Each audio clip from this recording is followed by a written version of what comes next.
I'm Jim Check. It's November 10th, Monday, with Iain Burns, our managing editor, out there in the nation's capital. Kind of a cloudy day, but a nice day here in the Okanagan. We got lots to talk about, though.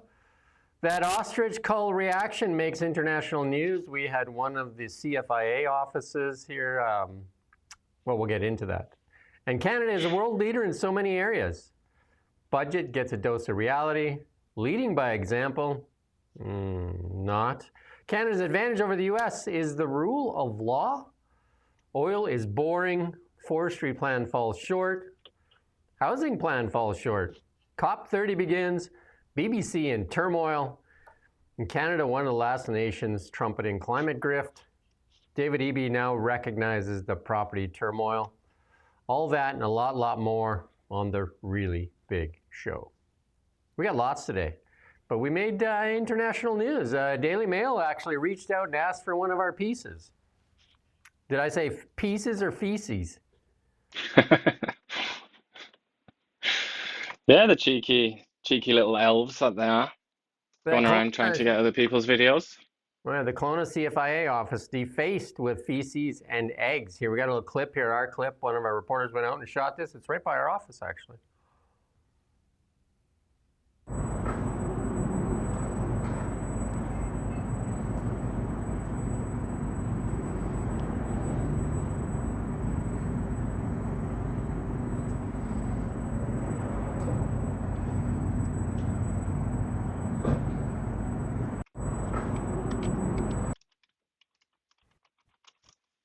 When they did that, even there's a notice on the door and says that this office had nothing to do with it.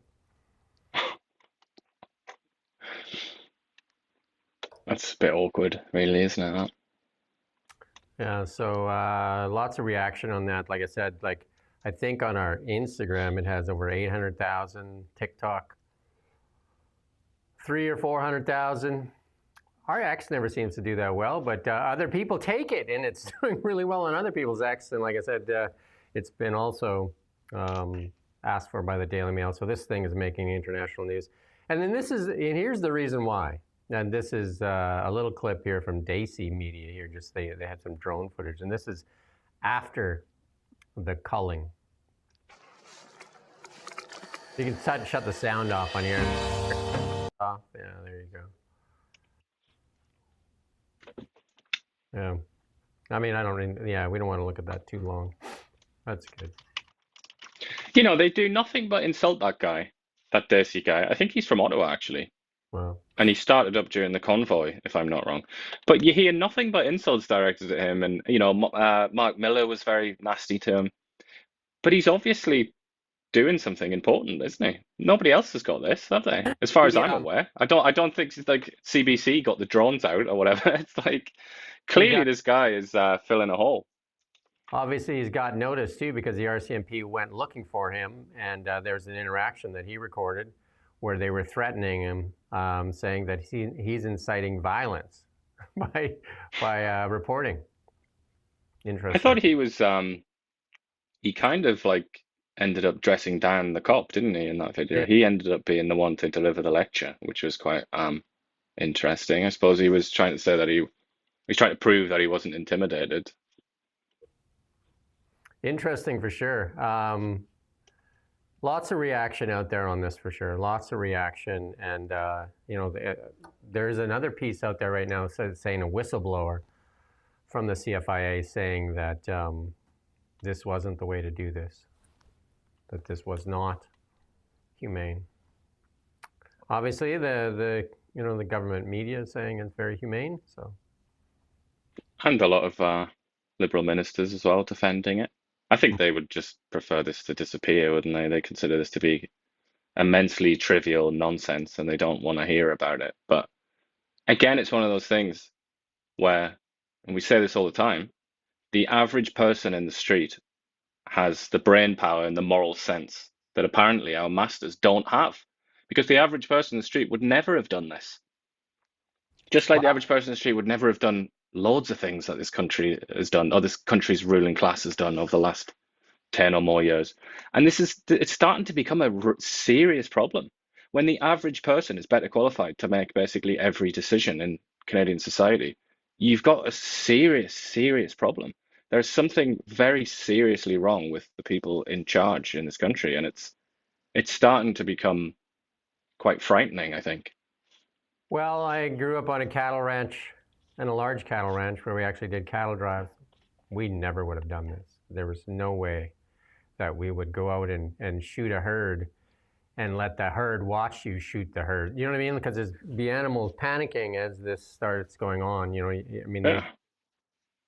I asked ChatGPT too. I asked ChatGPT, is this humane? You go ahead and ask it yourself. You see what it thinks. And I mean, And it's right here. I'm seeing somebody saying, I've heard nothing from animal rights groups. No. And we get emails from the real hardcore animal rights people who go into the pig farms where they kill because of the pig slaughter. They go in there and record it. I'm sure you've seen the videos on social media. Where are they? Like they freak out about what happens to pigs. oh. Are pigs higher up the chain of life compared to an ostrich? It's just where's the SPCA? Where's anybody? It's like dead silence. You would have thought that they would have hauled these animals off into, like, typically like into a slaughterhouse or something and do it away from the people that stood there for months now. Also, the turmoil and anguish they caused as the shots rang out through the night, and then there was more in the morning because obviously there was animals suffering. It's just it's a screw up, and I'm sure if people ever come clean on this, they'll say sorry and they'll say it was a mistake. But Well, we it's had like a I go back to what I said. no, It's too many times now.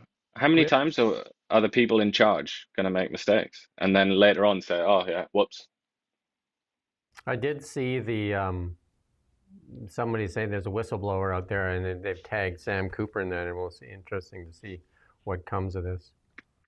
But I imagine there'll be some lawsuits.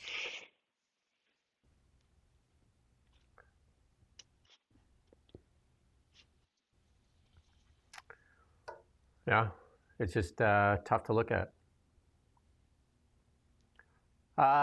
Just a mistake. I mean, at the very like, think about you can think about it the way you want, any way you want, in sort of moral terms. But I think it was an administrative error.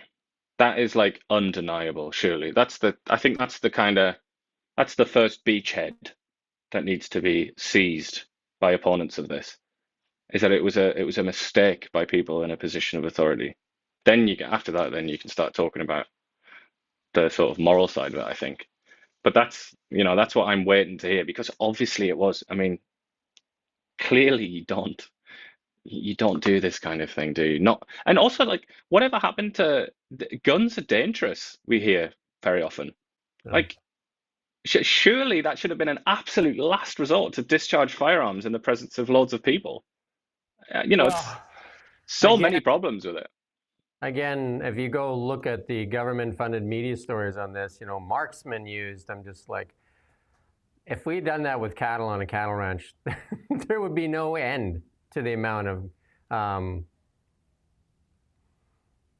Yeah, I'm just looking on CBC's website. No mention of this story at all. And I bet you it makes international stories because people are taking our video. And It's but on the BBC. It's on, like left-leaning um, media outlets around the world. But the left-leaning media outlets in this country don't want to talk about it, which tells you rather a lot, I think.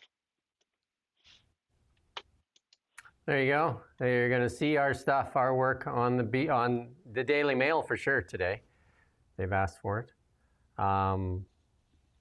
Yeah, sad, very sad. Abuse of power and privilege. We see that with the Freedom Convoy as well, when they used the Emergencies Act, which was said by the court to be an abuse of power and privilege, unnecessary violence. Evan Solomon again. This time at his old place there, CTV there. Listen to this. We're going to play a little bit of it as he tries to tell you, the Canadian public, that Canada leads in AI. In AI, a leading country in not just the innovation, but in our entrepreneurship. But we need to crowd in capital to build the digital infrastructure to make sure that we have these tools to serve Canadians. So how does the implementation then go into that $13 billion in annual cost savings? I will tell you, I am working closely with Joel Lightbound, my counterpart who's in charge of government transformation, to make sure that we modernize government service, to make it more productive and make it efficient so we can save more, so we can invest more. Like this budget is really important. And you know, your household, it depends what you invest in. The core insight into this budget, Mike, is that we're investing in capital costs. That means things like when you buy a house, the investment goes up. That's different than you buy new clothes. I feel like you haven't answered the question of how AI is going to make government run more efficiently. And the reason I ask is because a lot of people have a memory of things, of technology being ushered in by a government, namely the Phoenix Pay system, and they go, well, is that what this is going to turn out to be? So we've set up because obviously, that was not something that went over so well. Right. So, look, it's a great question about how this is going to function. We're setting up a new Office of Government Transformation. I will be part of that under the authority of Joel Lightbound. And I think what you'll see is, first of all, we've struck some MOUs, we've signed some memorandums of understanding with Canadian companies. Okay, that's painful enough. We're leading in AI. Just show me. I mean, that's why I wish we could get the questions, and Evan Solomon would say that. Just name one company that competes on the world stage that leads. One, just one. Pick one. Well, I've got this memorandum of understanding to show you. Yeah. And Jeffrey Hinton, the Godfather. What does he do? Yeah. What? Jeffrey Hinton moved to this country from somewhere else, and then there's that American fella in Edmonton. He also moved to this country, and they're really good at AI. So the money should be pouring in anytime now. Just wait by the mailbox. Well, don't wait by the mailbox. Joel Lightbound's canceling the mail. Yeah, don't bother waiting for the mail. This is just gaslighting at the nth level. Like, to say to somebody's face, like, I mean, does this journalist at CTV know what AI is? Like, to keep listening to, and then Evan Solomon is really good at all the cliches. He studied his book of marketing things that McKinsey & Co. must have fed him. Build back better, stronger, all these euphemisms that mean nothing to the economy, mean nothing other than just another way to kind of grift the public. It's also a lot of make work stuff for ministers and bureaucrats, isn't it? All of these like working groups, MOUs and agreements and things like that. This is the equivalent of like a builder or a roofer or something like that, just like kicking part of the roof off just to give himself a bit more work. It's like just to extend his hours a bit more. It's just, they're going to surely we can see through this nonsense. They're going to open another office. How many new offices? How much more bureaucracy has been opened already? We've got the one projects office that has done 0 projects. We got that office, right? We got the this AI office. There was a couple more offices, if I can, it'll come to me in a second here. But we've opened a few more offices. The housing one was huge. The housing, the Build Back Better, Stronger, and that's coming up because I interviewed the head of, or one of the executives at the Canadian Home Builders of Central Okanagan here, and saying the housing budget falls short. Imagine that. Here's a dose of reality. CBC asking, like getting the wrong people in there saying, how is this budget? And you and I have said, this budget has a lot of nothing in it. The only thing it really has in it of any consequence is the Trojan horse hiding in there, and that's the climate grift called carbon capture. Let's listen to what he has to say, though. Don. World Economic Time, there is a somewhat optimistic outlook for growth in this budget. I mean, how realistic do you think this budget outlook for the country's economic growth is? I don't think it's realistic at all. Remember the old song, "Don't worry, be happy"? That's basically what the economic chapter says. Here we got 41 million Canadians thinking, like, we're in a big trouble here.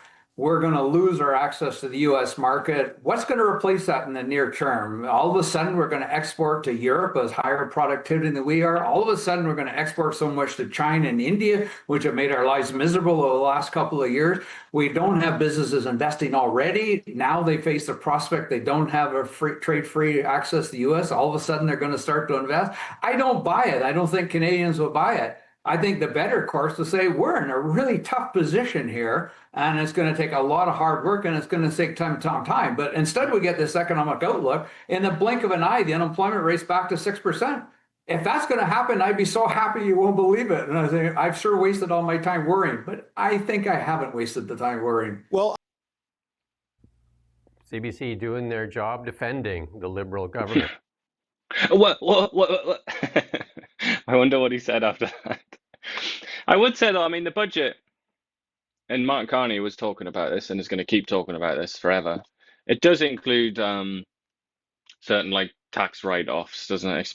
Expensing and all that sort of thing. And he's very excited about the marginal tax rates that he says are like the best, the most competitive in the world, or at least in the G7. So there is stuff in there, and obviously the defense, 80 billion, as he says, Mark Carney claims, Champagne claims. There's stuff going on there, but it's just, for me anyway, I was preparing myself. I was buckled in. I had all 5 seatbelts on, ready for this generational budget that was going to take us back to 1945, and it was going to be like, whoa, hold on to your hats, everyone. It was nothing of the sort. A whole lot of nothing. There you go. Let's listen to Francois Philippe Champagne, the three-ring circus, the guy with the top hat that stands there in the middle of the circus. Let's listen to him. Francois Philippe Champagne is the Minister of Finance. Thank you for joining me. It's a real pleasure to be with you, Catherine. You and the Prime Minister promised a budget that would be transformational, generational, but I'm sure you know there's a lot of criticism that it didn't meet the mark. The Ontario Chamber of Commerce says the budget is more transitional than transformational. The Business Council of Canada says it's not transformational. Economist Mike Moffat says on housing, disappointing is too weak of a word. Does it worry you when so many voices are saying they're not sure that this does the job? I think Canadians understand there's a bit of headwind. We felt it in people feel it on the factory floor, in the fields. People have seen it in so many ways in their life. What we're saying, but if you look at Canada, we have the fiscal capacity to be able to invest in ourselves, and then we have to be judicious in where we invest. So infrastructure, housing, productivity and competitiveness, and obviously our sovereignty and our defense. And therefore, at the same time, you need to put the house in order.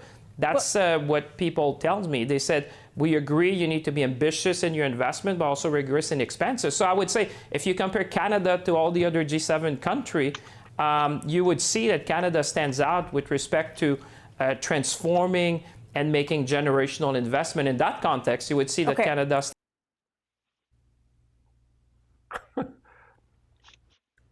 You feel better now? You feel better? Canadian experienced some headwind. Yeah, a little bit, mate. A little bit of headwind. Who's he talking to? Who's he? Canadian tell him? Who's telling him? I think he's talking to his own caucus, by the sounds of it. His own team, for sure, which includes the CBC, I would say. But somebody's just pointed out exactly what I was going to say. Somebody said it anyway. Free West here, which is that the debt to GDP, gross debt to GDP. Don't mess around with net debt. That's just a swindle as far as I'm concerned. But the gross debt to GDP in Canada is over 100% of the GDP, over 100% of the economy. It's shocking. It's cataclysmically bad. It's devastatingly bad. But because it's not as bad as like France or something like that, somehow that's okay. It's not okay. Canada's fiscal position is garbage. I can't believe that they've pulled this trick. This is his finest trick as a circus leader, is to actually make people just swallow that. And we have the CBC just straight over their head. You can have that, Champagne. I'm not going to even challenge you when you talk about how great the debt is in Canada. It's not great. And just look it up. Go on the IMF. Go anywhere. Bloomberg, anyone will tell you. It's not just me. It's terrible. Canada's debt situation is a catastrophe. It's almost one of the weakest points that this government has to argue with, and instead they've turned it into their biggest strength. I mean, I suppose in terms of like politics, that's genius, isn't it? But if you're going to be honest with the economics, it's not good. It's not a good situation.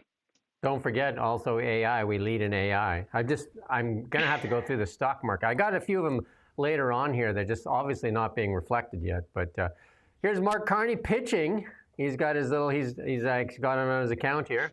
Buy Canadian, build Canadian. Should we wait? How long should we wait for you to move your investments back to Canada and move Brookfield back to Canada? How long should we wait? Brookfield just did an $80 billion US deal in the United States. Should we wait? Lead by example. Not so much. Does he still have any influence there in his old friends? But what he says, though, and this is a big but, not Gerald Butts, but a big but. He says that people will invest in Canada because I don't even know. I won't even front run it. Let's just play the clip here. Think of Canada. It has to be easy for them to think about it. Okay, it's got the lowest tax rate for investment. I'm going to have regulatory clarity. There's lots of institutional, people know this, there's lots of institutional capital in Canada and very strong banks, so I can get financed if I'm going to move forward. So I think those elements are there. The U.S. is doing that too, though. So what is the extra thing that Canada? Well, we have rule of law. I think the one truth he said there, we have good banks in Canada. That's the only truth I heard there. We have the rule of law. Okay. He also talked about how, I think it was straight after that, started to talk about how, yeah, it was in fact, started to talk about how, like, you know, when we have an issue in the society, we talk it out in public, we thresh it out, we figure it out together. It's like, what country does he live in? Is he still in Britain or something like that? Has he got his mind in America? Canada is not a country where things are openly discussed in public, because the media landscape and the whole intellectual system here, whatever network, whatever you want to call it, it's so stultified, and it struggles. Like, everybody here struggles to have an opinion that differs from the main allowed opinion, because even, you know, as mainstream as you like, the Conservative Party, they still get called out and attacked as though they're beyond the pale. Like, this is not a country where things are all like hashed out in public and we have this great sort of pluralistic culture. Really don't think so. And then we'd also see investment flowing into Canada. We don't. We see investment flowing out of Canada. And again, her next question should have been, well, Mr. Carney, you said there's capital here. Why did you move Brookfield to the U.S.? The reason you stated then was access to capital, when you just said people will invest in Canada because of the access to capital. Is it a circular loop, or what's going on here? Doesn't make any sense, does it? Oh, it does to some people, I suppose. And then this one's even better, because this pipeline, then we can't get a straight answer on a pipeline. And here's this, she asks about a pipeline, and listen to this really, well, listen first. Is this pipeline going to come? It's so boring. It's not actually. It is. For it is. No, but it is. It is country. Because it's. Look, don't worry. We're on it. We're on it. Like, we're on it. And but who's there is showing this up to whole that world. party? Okay, hands up. Who's working on the pipeline in this room? Isn't Right. that a problem? No. Look at all the variety. Like, Nav, like, does your, like, this, we have. Yeah, if there's more prosperity, they'll get more cell phone services. But look, okay, so what's going to drive, one of the things, don't worry, we're on the pipeline stuff. Danielle's on line one, don't worry, it's going to happen. But, well, something's going to happen, let's put it that way. It's not very good negotiating by my perspective. One of my questions was, is this pipeline going to come? It's so boring. I mean, for something that is one of the most important issues, and it was part of their election issue, they promised a pipeline. And what's most important, and why our economic prosperity, and why we're also at the mercy of the United States, was a pipeline. And to trivialize it like that, and to make it seem like the people in the room are deciding on a pipeline. It's not the people in that room deciding on a pipeline. It's major corporations in Alberta and that are deciding on a pipeline. It's about the prosperity of Canadians in general. But yeah, it's the people in the room, and it's boring. It's boring because you can't put a loaf of bread on your table. Yeah, that must be boring. Can you imagine, bear in mind, he's the leader of a country talking about that country's primary export. Can you imagine that kind of thing happening anywhere else in the world? Can you imagine a leader giggling and saying it's boring? Like in Argentina or something, I'm really just going off the top of my head here, but I think it's agriculture is their biggest export. Can you imagine the leader of that country just went, oh, agriculture again, like shut up. Like, what's wrong with you? What is the matter with this chap? And I do feel like we talked about, or we just laughed there about the idea that Canada's this like great sort of pluralistic society where everybody has their opinion and we all work it out, and it's like, you know, it's very vibrant and all what other terms that he's used to describe Canada. I feel like if we truly did live in a country like that, there would be some mainstream discussion about how strange Mark Carney can sometimes be. I don't know if his like glucose is low or something, but sometimes he just sounds like a complete doofus and he just loses track of what he's saying. He's all over the place. He's the Prime Minister of Canada and he's saying, yeah, we'll have a pipeline. Maybe we'll have a pipeline. What's going on here? Like this, if you just change it from Mark Carney and his demeanor and his everything about him and make it Justin Trudeau, can you imagine the reaction to that? If Justin Trudeau was flapping around like an idiot like that on such an important subject? I just think it's way past time that Mark Carney was actually held to account for the way that he behaves in public, because it's extremely strange. This is not normal, responsible behavior from a leader. It's very, very peculiar. It is one of the most important questions that Canadians want an answer to. And to trivialize it like that, to laugh about it, it really just trivializes what people are really thinking. Like, our economy is suffering. It's clear our economy is suffering. Unemployment's high. You know, the number they're talking, we're going to talk about a little bit later, they're talking about these 67,000 jobs. When we look under the hood, you're going to see how much weakness there is. And even in that number they're touting. And this is the most important question. And this is how he treats that question. If this was America and we had this diversity of reporters, he would never survive that. He wouldn't survive it. And that's the problem. And one of the commenters here is, how do we change things? One thing is, you got to stop watching CBC and you got to find independent journalists like ourselves and start echoing their message, because we have to fight through this, because we have to get bigger messages out there. There's a few guys on Twitter that have a bigger voice than all of CBC and CTV combined. You have to start getting out. The Liberals live in an echo chamber and they think they're protected by the CBCs and CTVs. And they need to know that there's real reporters out there. They won't let us have access to that. They don't give us the room. Yeah, and it's also things like the Globe and Mail, which some people laughably refer to as conservative-leaning, right-wing, which is just an absurdity. But the Globe and Mail is kind of the closest thing that Canada has to a paper of record, like the New York Times or something like that, as feeble as they are. And they kind of maintain this narrative, which is why I find like often the most effective stories and consequential stories related to Canada tend to come from the foreign press. Like Bloomberg is one. Yeah. And like in the economic news, like the Financial Times as well, where they're literally just chatting about economics and numbers and things like that. Often that's where like the scandals come from, rather than, you know, it should be, the Globe and Mail should just absolutely mop up in this country. It has such a dominant position. Well, I mean, and yet it doesn't. But very rarely does it have like even a news leading story. And then obviously CBC, CTV, Global, they're all much of a muchness, really, aren't they?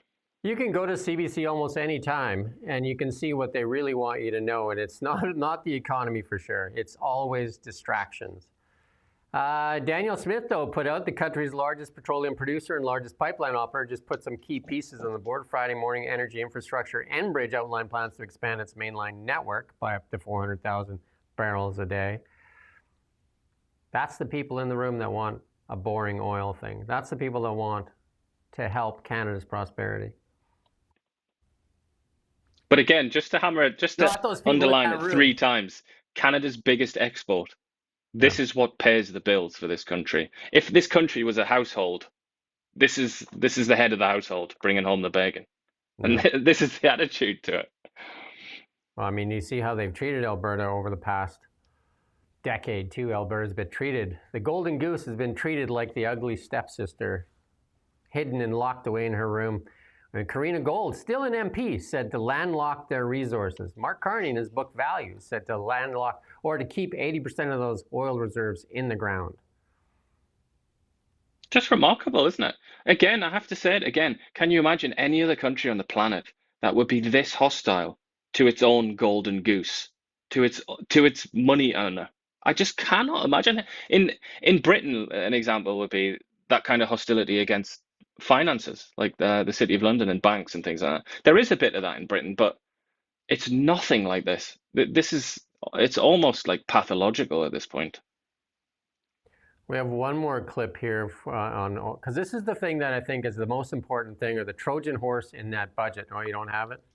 Do you have that link there? Can you see it? Yeah, he's going to play the link. Is carbon capture is the new climate grift, and that's what is hidden in this budget. And we already have one company coming here, Tim Hodgson touted it, Carbon Capture USA. They left the United States to come to Canada because the USA cut off all the climate credits. And they've come here now, and in the budget, there's 60% tax credits there, 60% tax credits. So of course they came to Canada to take Canadian taxpayer dollars and also have the ability to sell these carbon credits to the oil field companies that are likely going to be mandated to buy them. And it'll just be basically being a way to tax our energy. Let's listen to this piece here. Got to put capital to work in the country. So you bring us down. Okay, with that. I'm not going to bring you down. I'm going to say, why can't we go even higher? Let's use the energy sector as an example. Yep. There are a lot of things that are preventing them from even bringing a major project to your office, according to them. Bill C-69, emissions cap. Nope. I mean, that's what they say. That's what they say, but they're wrong. Why? Yeah, they're wrong. No, they're wrong because literally we are getting projects coming in. We're in discussions with the province of Alberta directly on things. But look, we've also got a view that as no, Amber, I don't want to Amber, no, either. like that.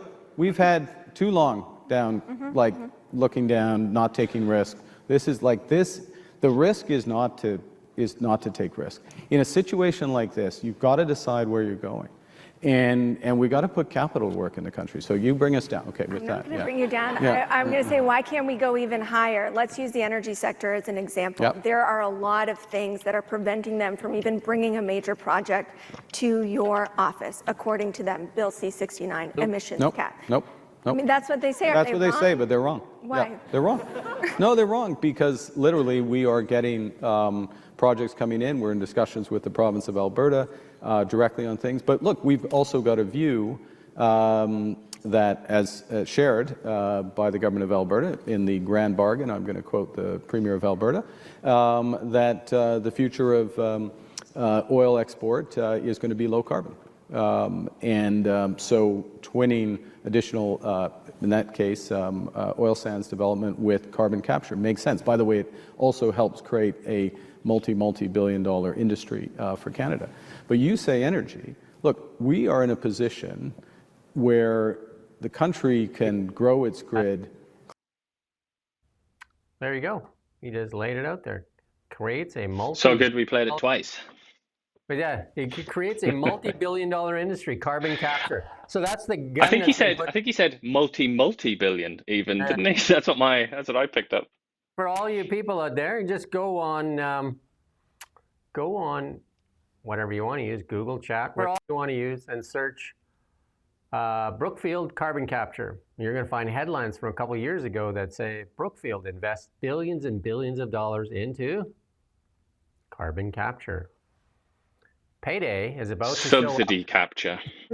Payday is about to happen. So basically, carbon capture is going to give companies like the American companies are going to come here in droves, all right, the ones that can't operate in the United States because they're tech. They even said it. You go to their website.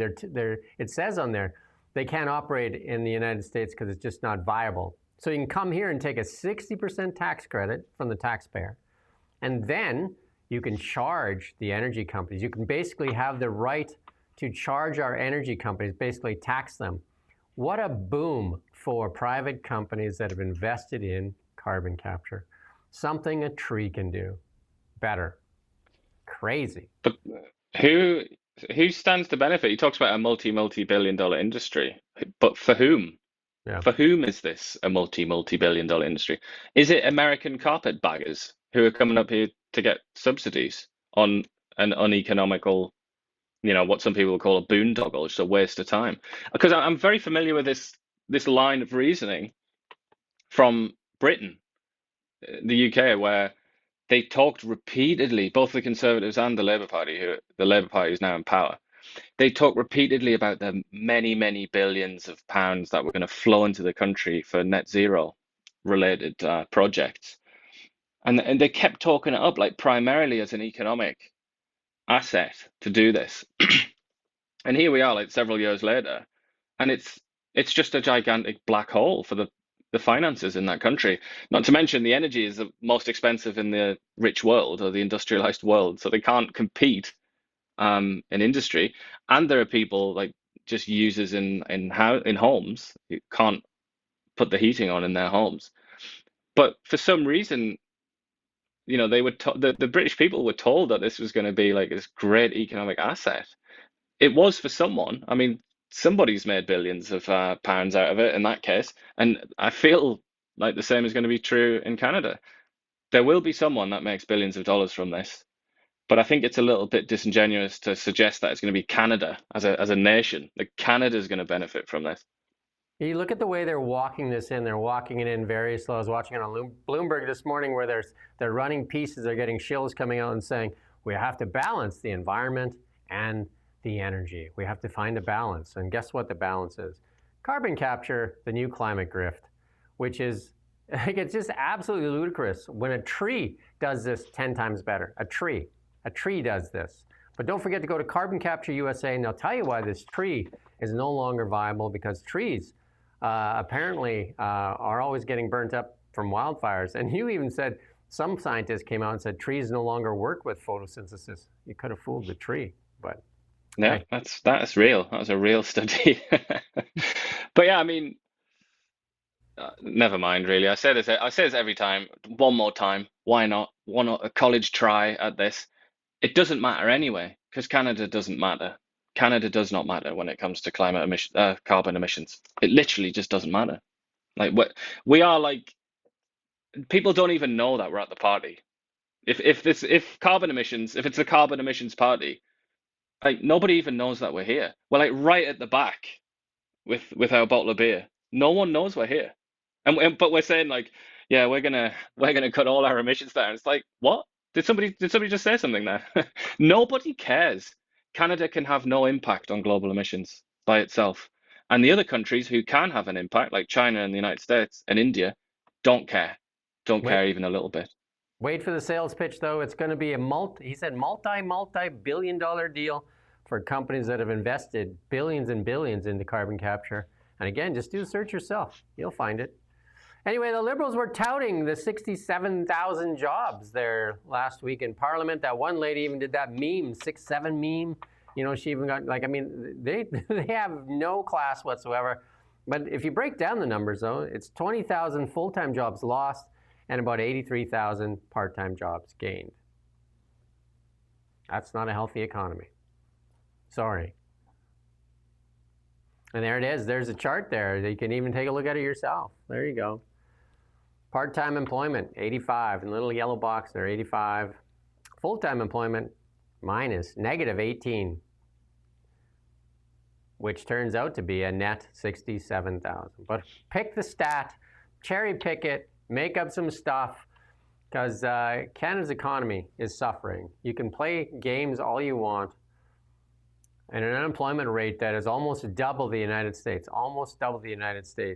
and you're just playing games here, playing games with people's minds too. And here's let's look at the top market cap companies. Tell me which one's an AI company, because obviously in the United States, NVIDIA has the highest market cap in the world now. Also is double that of Canada's GDP. So obviously, if we lead in AI, we must have one of these companies must be on the Toronto Stock Exchange somewhere. Is it? I don't see it. Do you? I'm not seeing it now, unless Enbridge have gone into AI these days. But what you do see is, other than the banks, if you take the banks and Shopify out of this, what's left? Oh, right, resources. So in there, Well, Brookfield. and Thomson Reuters, which is some sort of bizarre behemoth, weird organization. That owns lots of newspapers. So they have good access to the, subsidies. There you go. I don't see an AI company, Evan. Do you see one? Because I don't see it. Perhaps you can point it out to me, because I don't even see it. And again, look at the market cap of Shopify. I think NVIDIA has a market cap higher than all the TSX combined. And it's also kind of a little bit embarrassing, isn't it, that Shopify is this like complete monster titan in Canada, considering in the US, if Shopify was based in the US, it would be, I mean, it would be an also-ran, wouldn't it? It would be very much like third tier. And if you're going to put Shopify and call it a Canadian success, which you should, maybe you should listen to what the CEO says. What does he say? Yeah. It's all about energy. It's all about energy. But also was very vocal against the attempted capital gains tax increase. So another sort of drive people away. Attempts to get money from tax. Yeah, he was very critical of that. There you go. Trump talking about Canada again. We'll play a small clip here. Why are you deciding to end trade talks with Canada, and what rate are you looking to set? So Canada put a charge on some of our companies, and Canada's been a very difficult country to deal with over the years. We hear Canada, we have a great relationship with the people of Canada, but it's been very difficult, and they put a charge, and they were a little bit early, we found out about it. So, and we have all the cards, we have every single one. We don't want to do anything bad, but they have, economically, we have such power over Canada. I'd rather not use it, but they did something with our tech companies today, trying to copy Europe. They copy. That's good. That's good. Wow. But you know what? It doesn't matter, because they're coming here anyway. Companies are coming here because there's no rule of law down there. So. Yeah, exactly. They just cross the border and they just can't wait to set up an office, can they? It's like, rule of law. Yes. Why did Mark Carney move his company into a country that lacks rule of law? It's Canada's one of Canada's top companies, right? I think it's ranking number 4, and yet he moved it into a nation that lacks rule of law. It's just odd, no? Don't you find that odd? Yeah, very, very peculiar decision to make, isn't it, as the chairman of the board there? And he also said at the time when he did move it there that it was for access to capital. But he said in that interview that people are moving here because of access to capital, which, again, I'm getting dizzy. And here is a Fitch now saying maybe you guys should just pump the brakes on all this debt. Let's listen here what this MP Sandra has to say. Copina. Breaking news, it took one day for Fitch Ratings to issue a warning that this Liberal government's persistent increase in spending is eroding Canada's finances and putting pressure on Canada's credit rating. So why is this important? So our country's credit rating is a major factor in determining the interest rates that are charged on the mountains of debt that the Liberals are accumulating. So think lower credit rating means higher interest. And in Budget 2025, this translates into a general government deficit of 3.3%, which is higher than the median of a AA rating of 2.3%. And it is substantially. That's good. Downgrade would not be good for Canada. A downgrade would not be good for Canada. But like we were having a chat about this, weren't we? And if that did happen, Fitch did that, then the Liberal line would just be to talk about Moody's or one of the other credit rating agencies. IMF, just say, we got a AAA rating with this group. It's kind of like they would drag out the thing is, they get away with it. That's the main problem. Just like we were talking earlier about Canada's absolutely abysmal debt situation, the tragedy, the catastrophe of Canada's debt, which is just overflowing, intolerable levels of debt. And yet every single day the Liberals talk about how great Canada's fiscal position is and how much fiscal headroom we have and how we have low debt. And they just get away with it. Nobody ever says anything to them. No, the people that they, shout this at don't ever shout anything back saying, hold on a second.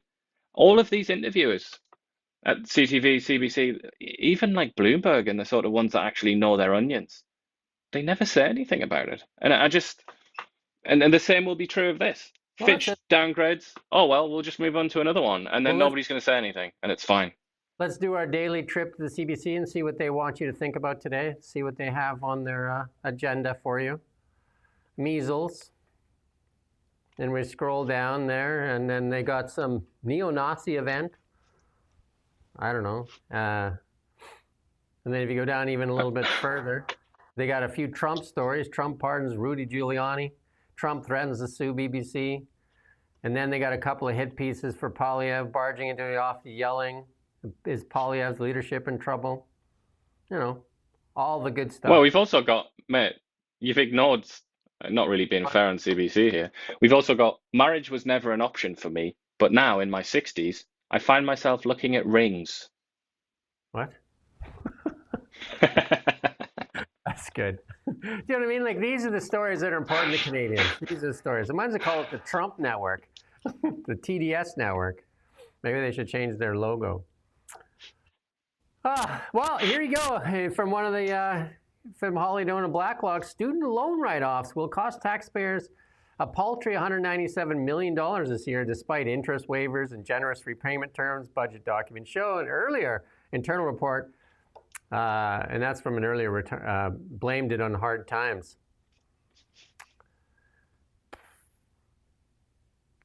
There you go. They predict more write-offs. A total of 264,000 Canadian students, financial assistance program debts totaling $2.95 billion were in collection. Isn't that crazy? 264,000 people in debt collection there, worth $2.95 billion with CRA. This is another thing that the Liberals often talk about with glee, including Mark Carney in that interview that we were looking at, that fireside chat, talking about how Canada has the best educated workforce in the whole world.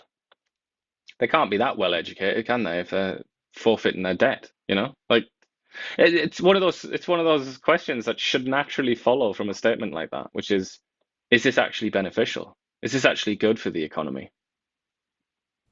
It's just another mess. And they're touting their forestry program, right? I think it's $1.25 billion, they say, for forestry. $700 million of that is loans.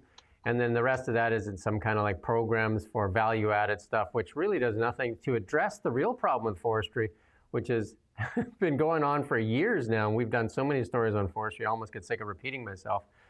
But to hear Gavin Dew, the local MLA, talks what really ails BC's forestry sector, and it's the government working against it. It's access to fiber is one of the number one things.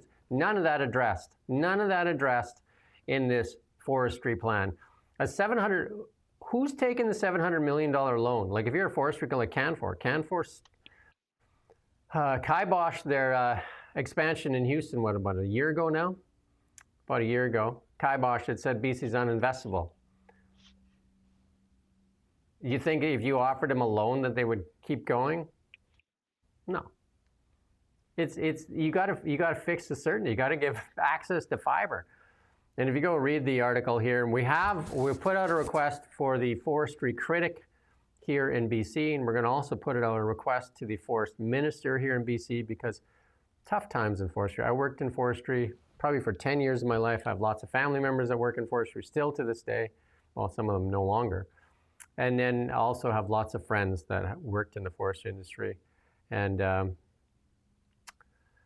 know what I mean? It's according to what Gavin is putting out here, the province has decided to decrease output to 45 million. Actual harvests have fallen even lower in 2025. The projection for output is a paltry 29 million cubic feet. It's the lowest since 1959. That's the thing they complained about. I interviewed one of the executives for AP Planers. Access to fiber is what he said. And it says, well, 16 million shortfall represents the equivalent of 20 sawmills worth of wood not going to market, along with the roughly 15,000 jobs. It's access to fiber, yet that's not addressed, in their forestry plan. To say you're going to give people loans or access to loans, a lot of those things never get taken up on, but it sure sounds good when you stand at the podium though, right? Look at what we're doing. And here's the result. Here's another one. West Fraser 100-mile lumber closing permanently, December 2025. Those communities can't stand the loss of good paying jobs like that. Those guys in there, are all making north of $70,000 a year in entry-level jobs. And, they buy pickup trucks and build families and houses and all that stuff. You take away that, you basically take away the lifeblood of the community. And this has been going on way before Trump. Kofi, I did an interview with them probably about a year ago, and they talked about 10,000 job losses in the prior 2 years. Access to fiber was named over and over and over again. I interviewed David Eby. He also acknowledged that and said they were going to work harder on access or permitting.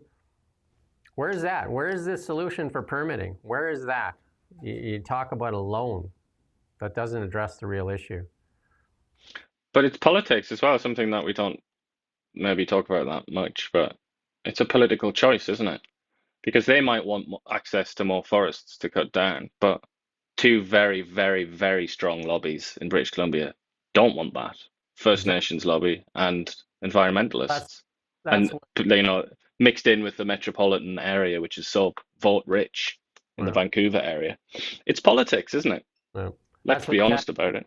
AP Planer said, he said that everybody in the voting bloc there thinks all the trees look like they're in Stanley Park and they don't want none cut down. And also, he linked the close ties the NDP had with Stephen Guilbeault, the then environment minister, and saying they didn't want any trees cut down in BC. So there you go. Like I said, we're looking at getting a couple more interviews. And I also interviewed on Friday, I believe it was, Cassidy DeVeers. She's one of the executives for Canadian Home Builder Supply here in the central Okanagan. And she said the federal budget fails to support home ownership for the next generation. She gave it an F. Imagine that. You can go watch that full interview. One of the biggest things, one of the biggest questions is for young people is the down payment. And it wasn't addressed. She said there was more in the last budget. Then there's nothing really in this budget. There's nothing new in here.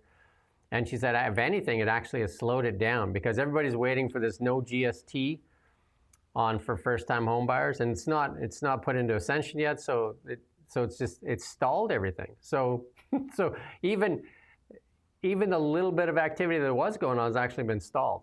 This budget fails, she says. So, but what do they stand at the podium? They say, oh, our build Canada strong, build homes. What do they opened up an office. And she said, give someone a lot of money to run it as well. 4,000 homes that worked out to $3 million a home when they own the land. And she said, give us the money. We could do something with it. We could actually put people in homes. Go watch the interview. Again, it's just podium talk that turns into nothing. Podium talk. If only we could photo ops and podium talk, right?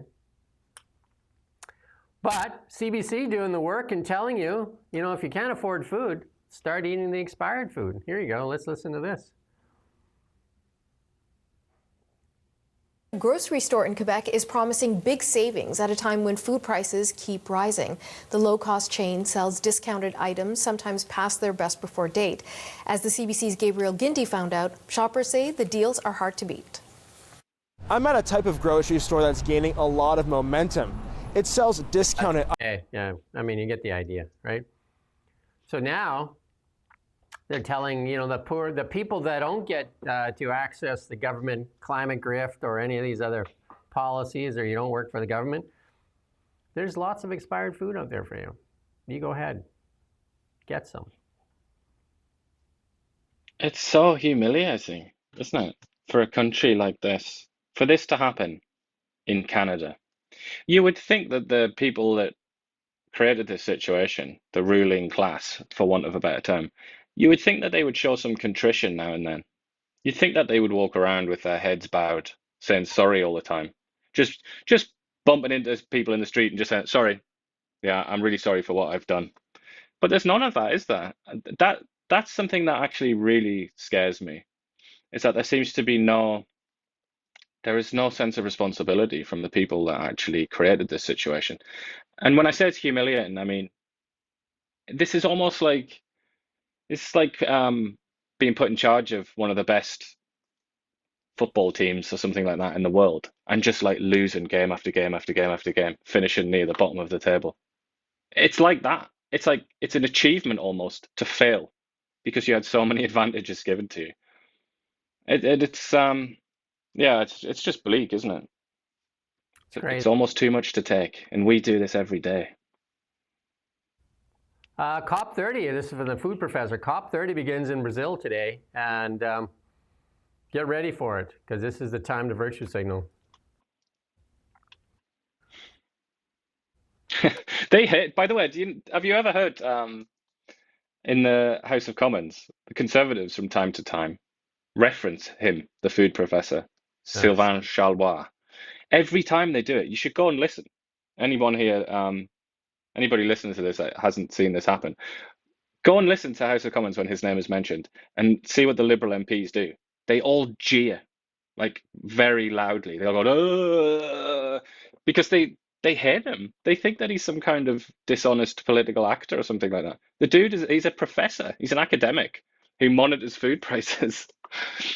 But they, yeah, that's just something that's very, very interesting about the Liberals, obviously, because the Liberal Party, they're supposed to represent the expert class, aren't they? And they're very deferent to experts, unless it's an expert that disagrees with their policies, like Trevor Tombe or Sylvain Charlois, in which case, boo. He just got interviewed on CBC for dairy management too, supply management, and he credited them, say they did a good job, because he says it adds to the cost of dairy for people. But you know, that interview probably just got put way, way, way down there, right? He also was complaining quite noisily about the counter tariffs, because he was saying that it was adding to the prices of food, and again he was kind of ignored for that, wasn't he? Common sense. Anyway, here's Mark Carney getting ready for COP30. Climate competitive strategy, attracting massive investment in Canada's clean future. I guarantee it, all those companies in the United States that were living off climate credits, they're coming to Canada for a 60% tax credit. You can bet on it. Like, they're going to come, but they're going to be dipping into your pocket. And then they're going to have the ability to tax our energy. Isn't that a gift? I mean, why wouldn't they come? That's what we're going to get. Climate grifting at the best. And Mark Nixon said this has got to be one of the, I don't know, he just wrote that Brookfield. And I said, just go search it yourself. Just go search Brookfield carbon capture. Just search that and look at the billions and billions of dollars that are invested in carbon capture. It's almost like payday showing up. The sun's coming up. And then Dan Elvis had some reaction to this, you know, sending off the money. They still haven't answered to this BC Beijing ferry thing.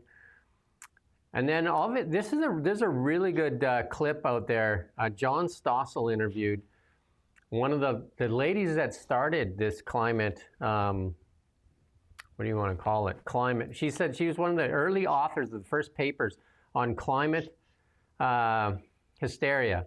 And, you know, she did it with the hurricanes. But then she also realized a couple of things that didn't make a lot of sense. But we're going to play a small clip from this. I advise you to watch the full clip, though.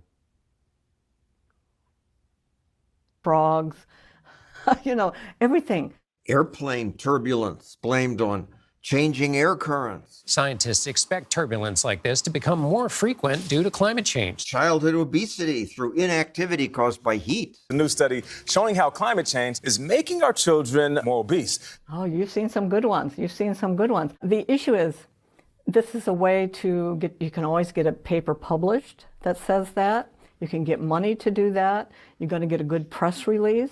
I mean, this is, you know, it's playing into that whole professional game.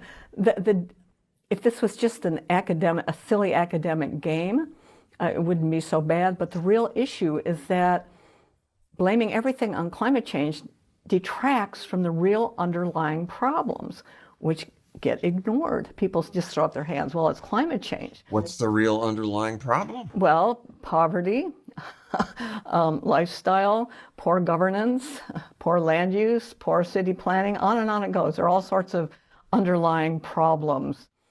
behind all these things that get ignored. Oh, it's climate change. So we need to solve our real problems rather than trying to solve fake problems. People are dying. The potential extinction of the human race. The planet's on fire. The planet's on fire. That's Bill Nye. Okay. In terms of lives lost, I mean, over the past 100 years, the number of lives lost from extreme weather or droughts or whatever has dropped by 97%. It's a paltry sum. 97%. More people are living with slightly warmer temperatures. Yeah. You got to go watch the full interview. Yeah, but this is not controversial fringe stuff. Like I've said ad nauseum. Look at the IPCC's reports. Like that is the gold standard, and they talk about the worst case scenario, the very, very worst case nightmare scenario, is that in the year 2100, life is hard for quite a large number of people, but not the majority of the planet. But life is hard for people in the parts of the world that are already now today vulnerable to climate change. Places like the Sahel. The Sahel is that bit that's basically where the Sahara Desert meets the forests of Africa, or the savannah. You know that. You look on a map, you'll see what I mean, or just type Sahel into Google. Like that's one of the most vulnerable places, but that's vulnerable now because they've had drought for so long, and the Sahara and that area, that neck of the woods, has changed climatically many times in recent eons. But that's the rub of it. It's not going to be. The world is not on fire. It's not going to be like the end of the species. The planet's not going to die, as certain people keep claiming, like Elizabeth May when she comes out relentlessly with misinformation and falsehoods. Almost seems to me designed to make people afraid, to make people anxious. If I lived in the Sahel, if I lived in Chad, I would be very anxious about climate change. Yeah. But as it happens, I live in Canada, and I'm not particularly freaking out about it. It does look like it's going to be pretty bad, but it's absolutely not going to be the end of the world. I advise you to watch that full thing. It's well worth your time. She quotes the IPCC many times and also says most of the funding for academics over the past few years, well, since 1990, I think she goes back to, has been, if you have a study on climate hysteria, you get funded. If you're on the other side of it, you don't get funding. So obviously. She also had another graph in there on wildfires in Canada, and it shows you that they're on the decline as well. And a lot of the fires that they stood at the podium and tried to blame it on, like Jasper Fire, that tried, Gibbo tried to blame it on climate change. Turns out, if you read the reports, that it was on failure of government to mitigate there. And then again, the Nova Scotia fires, they tried to blame that on climate change. And then the wildfire fighters came out and said, nope. Mitigation efforts, again, you were warned about that this is a powder keg waiting to happen.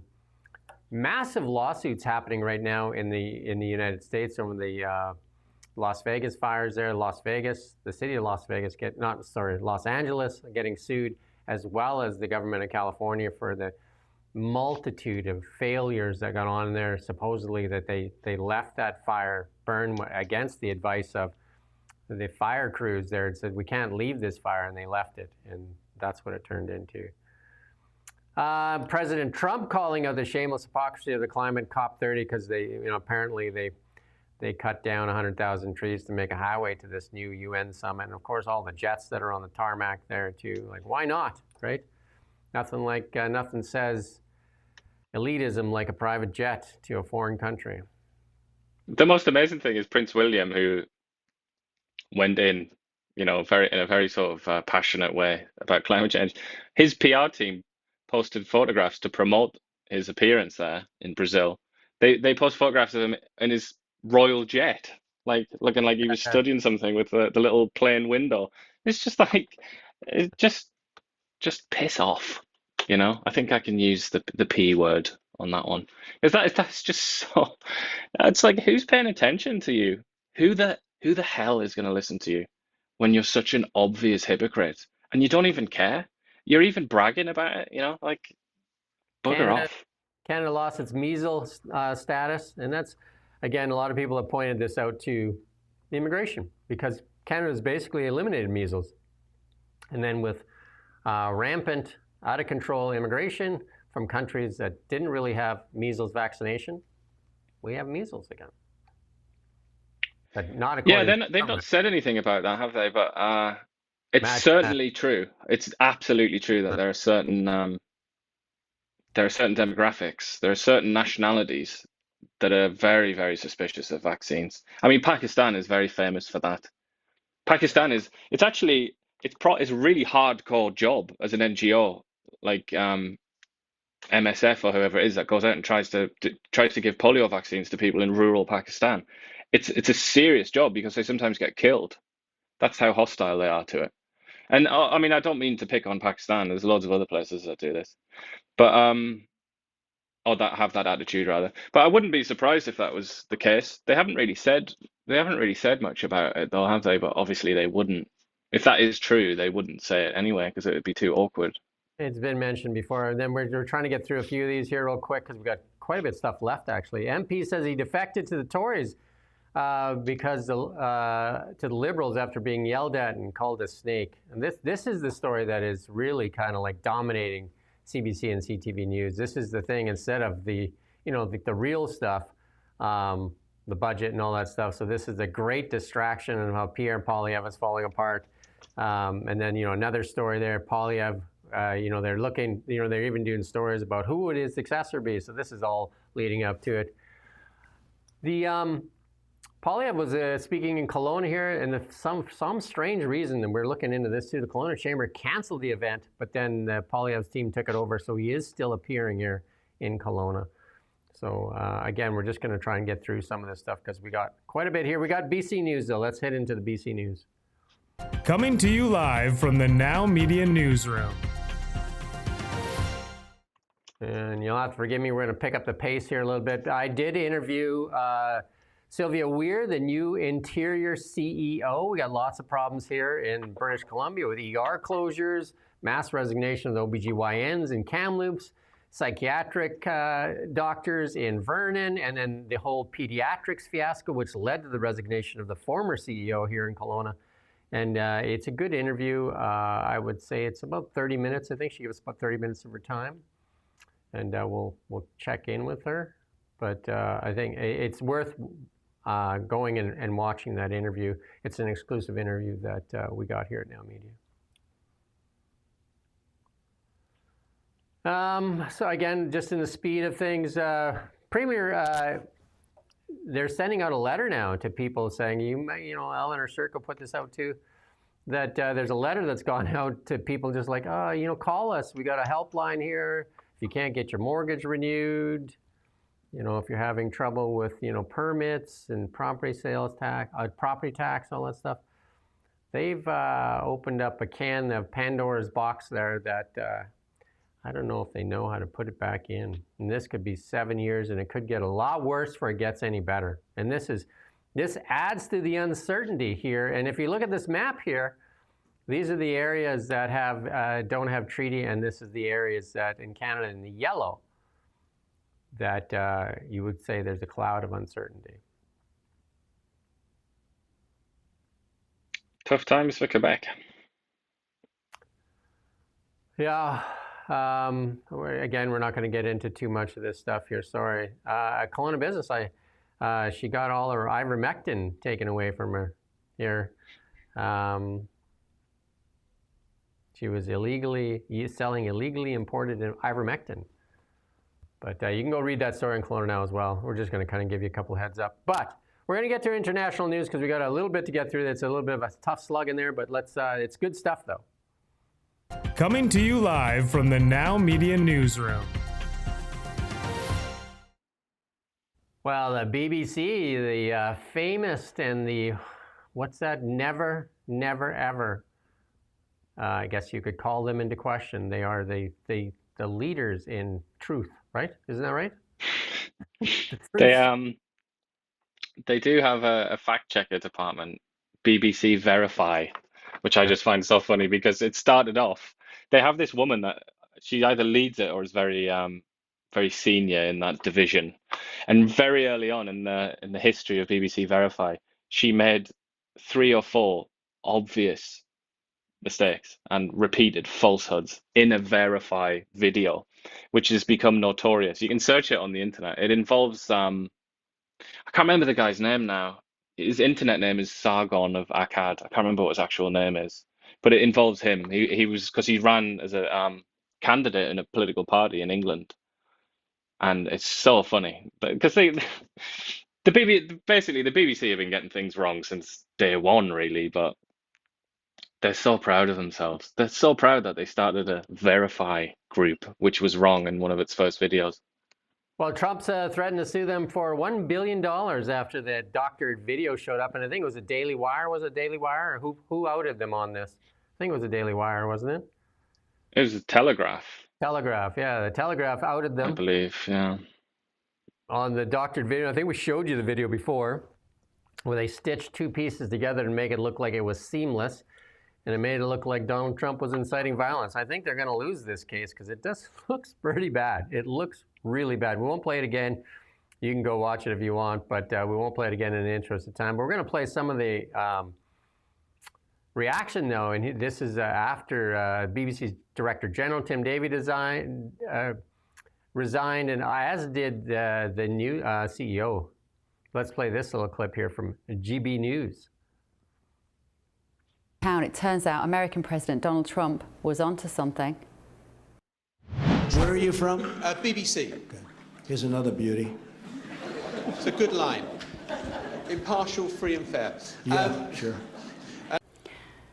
Well, that criticism of the BBC and John Sopel, who was talking to there, apparently was well-founded, because the so-called impartial and accurate public service broadcaster is nothing but. You are fake news. That's good. That's good. But anyway, the BBC Director General, Tim Davie, and News CEO Deborah Turnus forced to resign. And we do have a clip from Deborah here as she was walking in, another journalist. This is what they love when a journalist can go after another journalist. Here you go. Let's listen to what she has to say about making mistakes. I would like to say it has been the privilege of my career to serve as the CEO of BBC News and to work with our brilliant team of journalists. I stepped down over the weekend because the buck stops with me. But I'd like to make one thing very clear. BBC News is not institutionally biased. That's why it's the world's most trusted news provider. And if why did you fail to deal with the mistakes that were made? And see my teams. Thank you so much. Right, we're going now. Do you think that the journalists are corrupt, like President Trump says? Do you think the journalists are corrupt? Of course our journalists aren't corrupt. Our journalists are hard-working people who strive for impartiality, and I will stand by their journalism. Is there institutional bias at the BBC? There is no institutional bias. Mistakes are made, but there's no institutional bias. But why weren't the mistakes dealt with on Trump, on anti-Semitism, on women's rights? I'm sure that story will emerge, but for now I'm going to go in and see our team. Do you think the board acted against you? Do you think the board acted against you? This way, Deborah. Thank you. Thank you, everyone. So the question is, why weren't they corrected? I mean, it's not like this is a small story. I mean, this affected, many things. This piece would have been used for a lot of the Republican rhetoric, the Democratic rhetoric talk, all kinds of stuff. These are huge stories. This is a huge story. Because it's not like, you said that, Joe Blow stole some candy from a store that doesn't affect anything. This is the most powerful country in the world that you are manipulating the voter base of the most powerful country in the world intentionally. And also the voter base of Britain, which is supposed to be America's best ally, or one of its best allies. I mean, this story is not going to go away. But as bad as the BBC is, the CBC says, hold my beer. I can show you how to do it worse. Just that we don't have any other journalists that'll call them out. Where's our Daily Wire? Where's our Telegraph? You know what I mean? Where's our Daily Mail?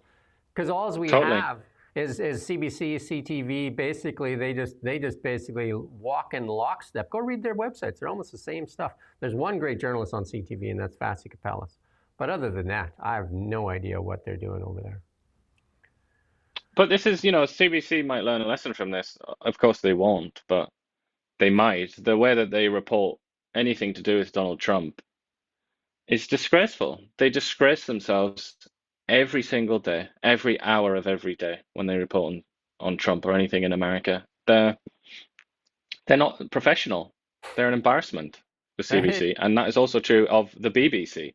But it's very telling. The BBC is held to high standards because the BBC is something that people actually want to preserve and fight for. There is actually a desire to rescue the BBC from its ideological captors who've held it for so long. With the CBC, nobody takes it seriously in the first place, so nobody cares. There's nobody that wants to fight for the CBC except the partisans who get what they want from it already. BBC chairman apologized for error of judgment. This is not an error of judgment. Like I said, this is not an error. This is intentional. This is intentionally spliced together for a message. Like, this is not going away. And this liberal Democratic leader urges Keir Starmer to go after Trump. Good one. Let's see it. Let's see it, Keir. Let's see it. He represents a party of, dangerously sick in the head individuals, Liberal Democrats. They're just that, and I'm sorry, Lib Dems. They're just completely disconnected from reality, the Lib Dems, and he is the chief clown. So I'm not surprised he would say something as stupid as that. I was going to play a couple more, but I mean, it's kind of the same thing. It's a big story, though, right? On the other side of that, it looks like that deadlock has been broken in the United States. Looks like they're going to reopen the government. I think 6 Democrats crossed over, and they're going to pass that CR. And obviously, the Democrats losing their minds. Imagine that. It's just now a feature of American democracy, isn't it? American government. The shutdowns. Like, sure enough, there'll be another one soon enough, won't there? It's just if you want to worry about something, you should worry about guys like this, though. This speech by none other than Antonio Guterres here. Listen to what he wants now.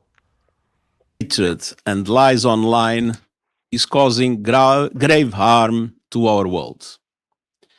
Misinformation, disinformation, and hate speech are fueling prejudice and violence, exacerbating divisions and conflicts, demonizing minorities, and compromising the integrity of elections. Threats to information integrity are not new, but they are proliferating and expanding with unprecedented speed on digital platforms and supercharged by AI technologies.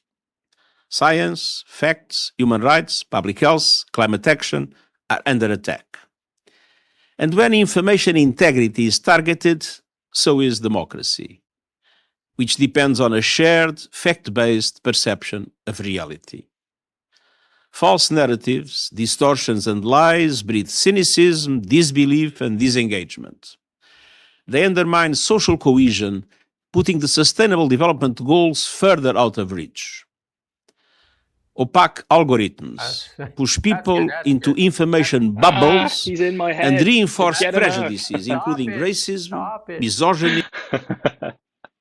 Stop it. I mean, the thing is, he doesn't want advice. But if he does want advice, I will give it to him for nothing. I'll give it to him completely pro bono, no consultants' fees. If you're serious about the things you talk about, stop spreading misinformation yourself. Yeah. That's it. That's the advice. I'll write it on a little piece of paper for you if you want. This is the same guy who a couple of days ago was talking about how the world was going to end because of climate change. Sorry, mate, that's misinformation. Who's going to take you seriously now? Except partisans. But you don't want partisans to be the only ones taking you seriously. Otherwise, the polarization continues. The UN has become really a fundraiser for the elitists. Really, that's what it's become. How many of those wars that Trump claims to have stopped, 7 or 8 of them, how many of them did the UN participate in? That's what they're supposed to be doing. But even just the very fact that it's him, that this man, Antonio Guterres, is the leader of the United Nations, he's a socialist. He was a socialist party leader of Portugal. Yeah. That, socialism is kind of, it's not centrism, is it? It's a very particular kind of ideology. Why did you put a socialist in charge of this organization, like somebody on the hard left? What were you thinking? What is the UN thinking? What's the UN doing? Who runs the UN? Like, we say Canada's badly run. The absolute state of the UN It's their version of the truth. That's why he should say our version of the truth. It's because yeah, they have become basically a fundraising organization to fill the pockets of elitists. Policies for the benefit the few at the expense of the many. Well, who is he talking to there? Who's his audience? Like, who is he imagining his audience is when he talks there? It's not the average person around the world, is it? He is speaking to that, as you say, the sort of elite, the global elite. He's speaking to his own people. All those policies, and Canada is still living in that world. I mean, Canada is going to lead. Carney's right. Canada's going to lead in climate competitiveness. It's the only one that's going to actually be competing because everybody else has moved on. Again, when Carney pitches this climate competitiveness, carbon tax grift here, ask the question as a reporter, how did the Americans sign the South Koreans, the Japanese, and the Germans to their LNG when they don't have a climate competitive carbon capture scheme? How did they do it? It's odd, isn't it? How is it that the Chinese have mopped up most of the planet as customers, as their main customers for all of their goods? How do the Russians still sell oil? To the Europeans, for that matter. The Europeans are still buying oil from the Russians. I can guarantee you, I would bet everything I have that Vladimir Putin doesn't have a climate competitive strategy or carbon capture strategy. Does he? The Russians have been flaring, haven't they? They've been burning the gas for ages, which is one of the dirtiest things that you can do in gas production. The Russians don't give the a Saudis, turd. the Iraqis, the Iranians. I'm sure they have a climate competitive strategy. And the Venezuelans who will sell oil to anybody, I bet you they don't have a climate competitive strategy. So who are we competing with? Well, the funny thing is, we're talking about how a lot of this is aimed at Southeast Asia, isn't it? That's our new best friend, apparently, Southeast Asia. Just go into Google, friends. Just go into Google and type in list countries by plastic put into the ocean or garbage released into the ocean. I think you'll find that basically all those countries are in Southeast Asia. I don't think they care about it either. Well, I mean, he signed two of the biggest economies over there, Japan and South Korea. And the Chinese buy their oil from Russia, so they don't care, right? I mean, they buy coal by the boatload from Buy Australia. some of it from Canada as well. And the Australians will sell them all the coal they want, begging them to buy their coal. Short seller, I just put a stock thing in. A short seller's having a rough year. Can you imagine what's the most shorted stock out there? It says the most shorted stocks are the ones that are just skyrocketing. Sorry, Bill Gates. Tesla's going to kick your butt. Sorry, Bill. And then we got one final thing here. You put it in here. I'll let you do this one. It's a shame we haven't got the video. Which one? Oh, you talk about the football here. Talk about the soccer. The soccer, yeah. Football, soccer, whatever you want to call it. We don't have the video for it, but just you can see in the picture anyway, just absolutely hilarious conditions in Ottawa. And I just thought it was cute because it's basically the first, it's everywhere. Every newspaper, every news site in the world has run this. And I just think it's like the first time that the Canadian Premier League has been, anybody's realized that it exists, probably. And it's for a very good reason. Very funny game played in 2 feet of snow. Let's see if Rommel can find it here while we're looking, see if he can find that clip, ESPN Australian, so you can play it. Well, they play football in snow all the time, like the Canadian football, not the English football. Yeah. Association football. That looks like rather deep snow. Is it snowing out there in the nation's capital? I know Toronto's Hell yeah. Dusting.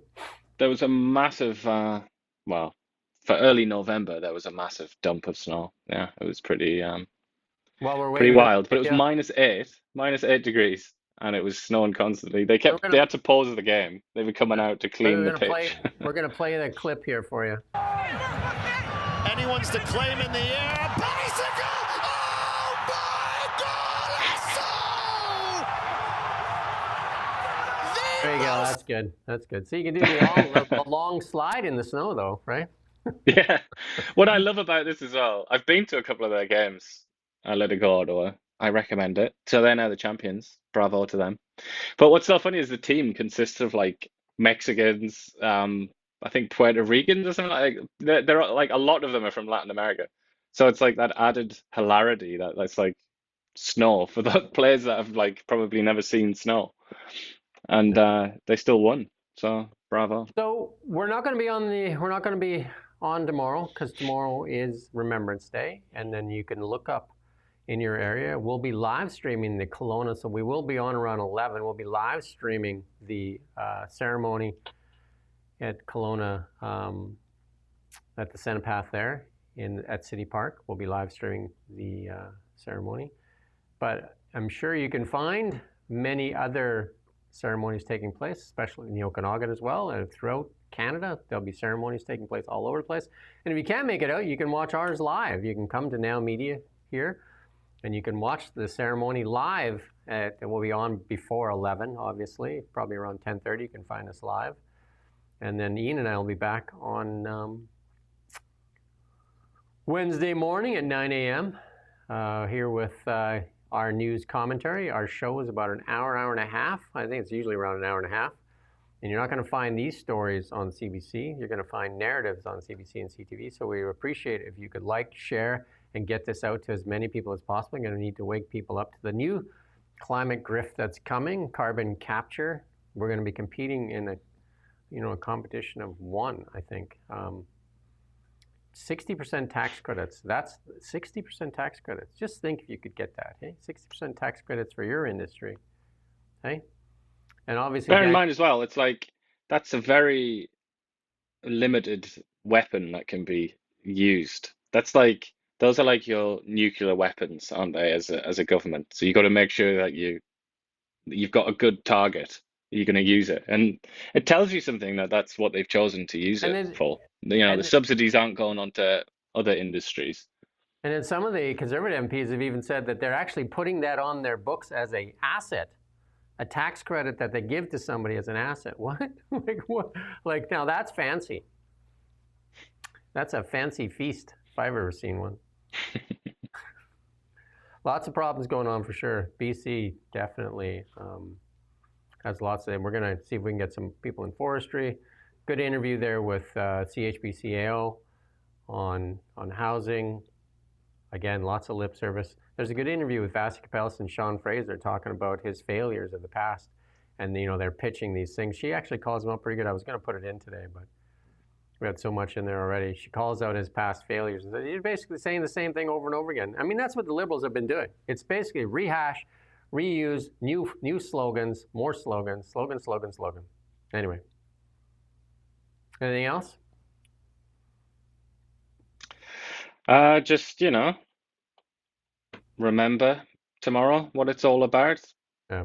The people that actually did do something real, made actual real sacrifices, the real deal, the people whose successes now in the military are treated like garbage. Just think about them in the mud being shot at by the Germans. Now think of our Canadian military. Or whoever.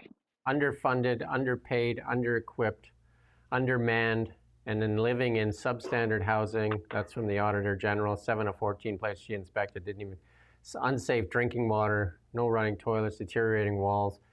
How many 10 years of hand-wringing on F-35, still don't have it. A submarine fleet of diesel subs, I think only one runs, and we're going to replace them. We're still hand-wringing what we're going to replace them with. Even Australia is looking at a nuclear sub. I don't know who makes these decisions, but it's not for the betterment of this nation, that's for sure. And it's time to, if you care about Canada, it's time to raise your voice. With that said, we do thank you for watching Now Media. We don't just report the news. We live here too. We're your neighbors, bringing you stories that matter to all of us. No government funding, no outside influence. Kelowna Now, local, independent. News you can trust.